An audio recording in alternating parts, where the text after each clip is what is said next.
I've just watched Starfleet Academy on Paramount Plus. It's the latest Star Trek spin-off. And I suppose if you're going to make a crap show, you might as well make it crap on a galactic scale, which is what they've done. It's a galactic-level abomination. It's just awful. You know how some TV shows are so bad they're actually funny? Starfleet Academy can't even claim that redemption. Now, just for context, I liked the original Star Trek TV show. I mean, it was made in the 1960s. Can you believe that? And I can remember the 1960s. Everyone was excited about space because of the Apollo program. They had a display about Apollo up in my school in Potter's Bar. And they say everyone can remember where they were when the Apollo 11 lunar module landed on the moon. We were travelling.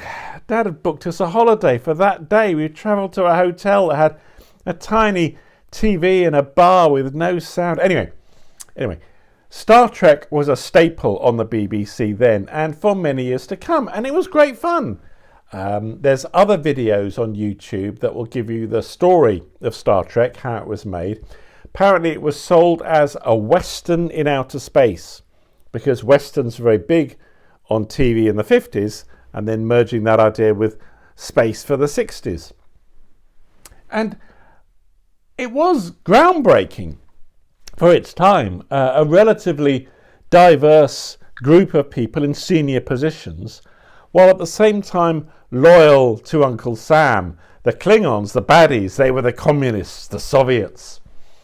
And the characters in the show, brave Kirk, logical Spock, emotional McCoy and reliable Scotty. And my brother and I used to roar with laughter at the show. I mean, so many things were funny. The way Kirk pronounced mutiny. You're all charged with mutiny. And of course the dead meat in red shirts.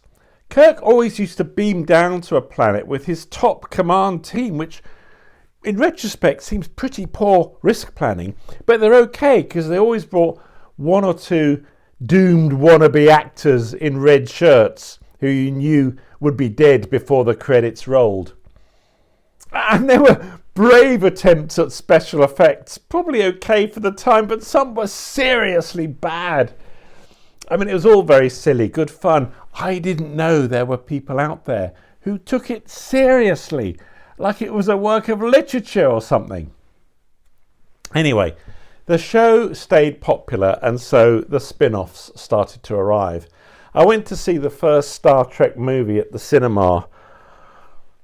Oh, what a cringe. Kirk staring wistfully at the Enterprise, and a plot not big enough to grow a single parsnip in. The film where they went back in time to save the whales was good, as it reverted to the fun, slightly silly, slightly camp, jolly adventure, but the rest of those films should be thrown into a black hole. Then came Star Trek The Next Generation. I'd sort of grown out of Star Trek by then, but a Canadian friend said, no, you've got to give it a go. So I did. If the original was a Western in outer space, Next Generation was a family soap opera set in space. I mean, what were the families doing on what was a sort of warship? The show was like Neighbours in space. And this strange woman who kept saying, I feel pain. Well, take an aspirin then. So I soon gave up on that. I had two colleagues at work, professional people, who were serious Star Trek fans and used to discuss it as though it was important. And they were talking one day about DS9, which I discovered meant Deep Space Nine, the latest TV spin-off. And I agreed to try it, and I really did. This one was seen to be a sort of like a frontier town story set in space with villains and goodies and lovable rogues, except I didn't love them at all. A word about the aliens in Star Trek. Now, we accepted warp drive and beaming up and down as necessary nonsense for the show. But in Star Trek, why do all the aliens have the same body design as humans? An upright body on two legs, arms at the side, and a head with eyes, nose, and a mouth. I mean, they might have pointy ears or a ridge across their forehead, or they're green or something.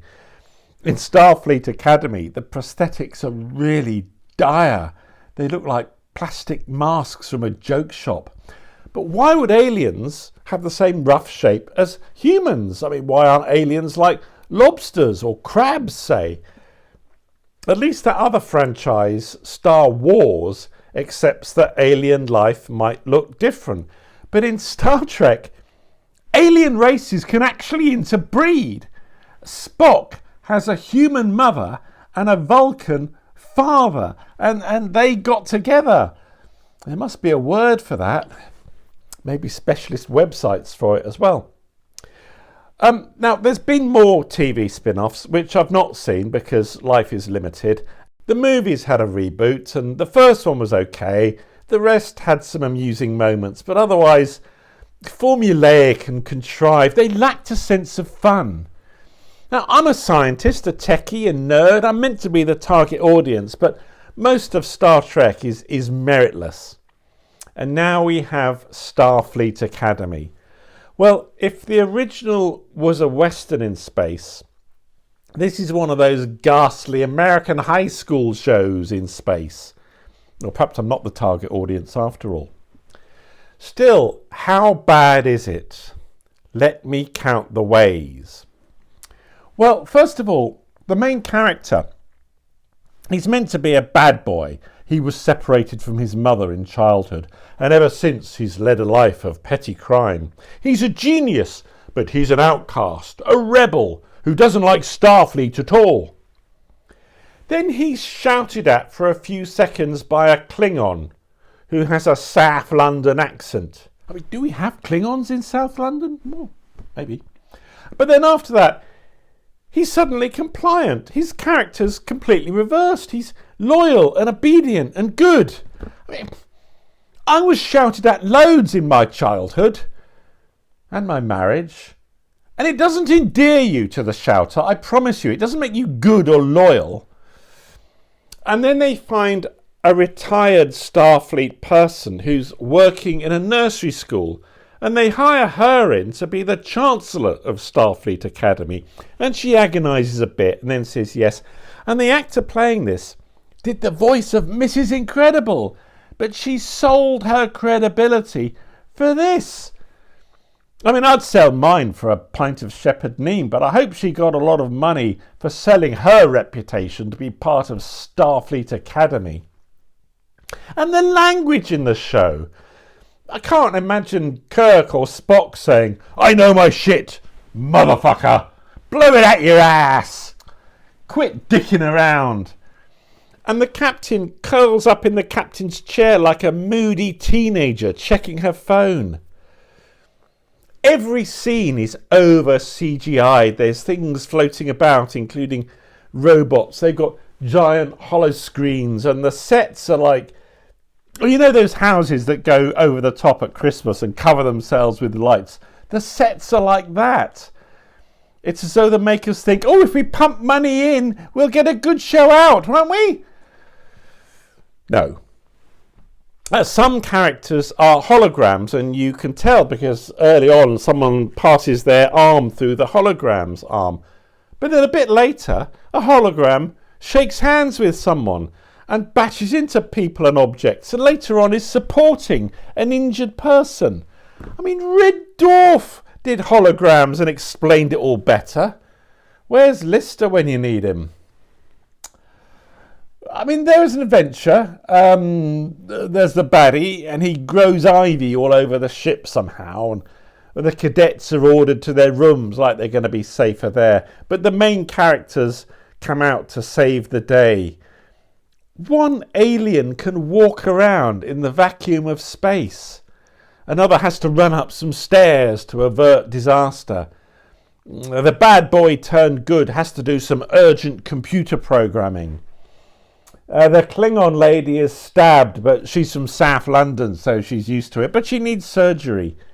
There's lots of shouted sci-fi twaddle. The baddie gets very cross and has a fight with the bad boy turned good and the baddie is beaten. And then after that, there's another truckload of money spent on a final sequence where they fly to San Francisco to the music of that old song, all wistful on their smiling young faces. The makers must have thought it looked artistic. I had to fight to keep my lunch down. Finally, the credits rolled, and there were executive producers, co-executive producers, a consulting producer, then produced by, then a producer, then co-producers, and later associate producers. Well, a lot of shit needs a lot of producers. I only watched one episode. I'm sorry, I just can't do it anymore. I mean, we're only on this planet, any planet, for a limited time. So I watched that one for you. I think the least you can do is hit like, and if you want, subscribe. But whatever you do, avoid Starfleet Academy unless you've done something awful and you feel you deserve punishment. Because that's what it feels like. Watching Starfleet Academy is like being punished.